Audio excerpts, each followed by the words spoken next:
Привет из Сингапура. С вами передача «Голубь мира», где разбираем крутые навыки. Спрашиваем на английском, отвечаем на русском. Подтягивайте язык или смотрите перевод в тайм-кодах. Let's talk about peer review and let's start with the definition. Peer review, or in Russian it would be like рецензирование. This is a way when we check someone's work or someone's book or article and write some notes. What is good, what is bad, is there any ideas about structure or about perspective researches. So we trying to help to the person to make this work better. If the person is dedicated and committed, he or she could correct it and then publish, and maybe it would be less questions and less bad remarks about this work. And what is the final goal of the peer review and what kind of the building blocks or steps the person will need to take in order to actually excel at what they do? Initially, peer review it became from the science when some scientists were researching and they were doubting if they're right or not. They were showing their equation or notes to same person who they believed, the same scientist brothers or sisters, to check the ideas, to check the structure, to check the arguments. And then it was quite common, even when we write coursework or diploma or graduate work, we also get at least two peer review persons. One usually it's white and we know who has done it, for example, Maxim Golub, and another it's called like dark peer review. We don't know who this is, and this person is allowed to write everything. Because if you are going to execute role of white peer review, you will know that the person will read all the notes and will know your name. But if you are dark peer review, so you could write everything you want.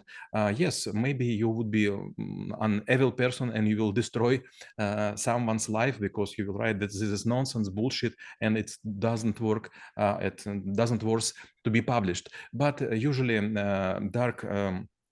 Peer review, they know that sometimes they will be in the same situation and they are trying not to be such an devil person. Usually you should first check if this theme of the work is consistent. So is it match text to the theme?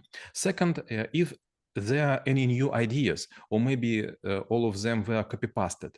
And last one, is there any future observation is needed? Maybe peer review will read your book or read your article and will say, come on, you will need to make part two or to continue your research.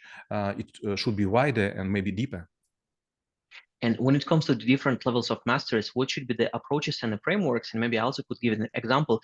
After passing the skill of the copywriting, it actually turns out that the moment that you see someone's text, first thing that you want to do, you want to say, okay, whether the structure is correct, like whether all of the dots in place, and of course you turn certain modes in the certain editors to see like whether it would be like I would say like a so compiled and look good, and then you'll start doing it like by block by block. So going back to my question, what kind of the levels of the expertise the peer reviewer should possess? Yes, you're quite right. There is several levels of the peer review we should discuss. For example, first level is just to read someone's work and correct some very obvious mistakes or errors. Second is to help to the person to person to improve structure and to make the work reading smooth.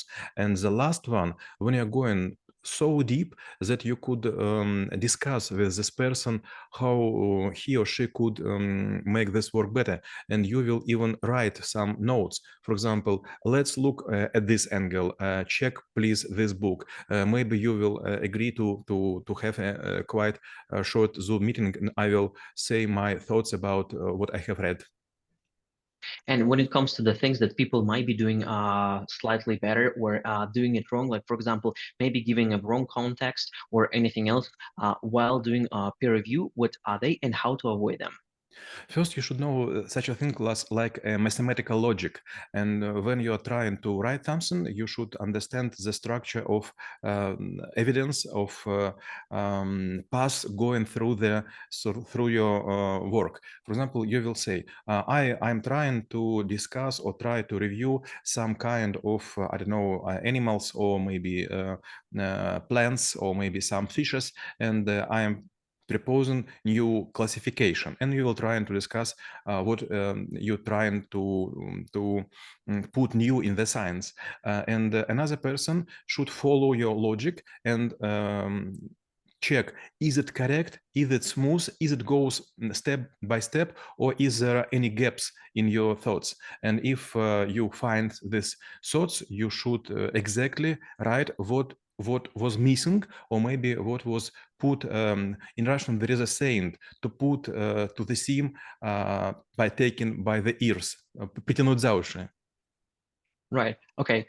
And when it comes to, like reviewing your work, and maybe after a certain person will reach a certain level of the excellence and they know all of the methods or even the mistakes that avoid, will they ever be needing another peer review it for their work? So, or they just can tell like, I can do everything perfect and just I am my own peer reviewer. So what does it take here? I never saw the persons who will able to review themselves. Even today, I am checking one coursework of very famous person, and I found, I don't know, like 20 mistakes, and this is just quite common. All of articles which are published in the site of School of Troubleshooters are reviewed at least by two persons. We even call this method or principle like four eyes review.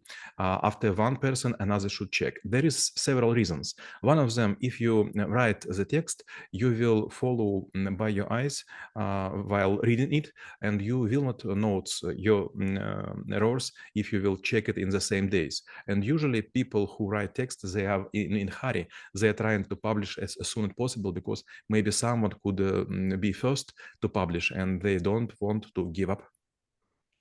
And when it comes to application of the skill, could it be only used for the copywriting, or there are multiple areas where you can use the second pair of eyes or like maybe second brain to go ahead and check whatever work was done and maybe deployed or presented?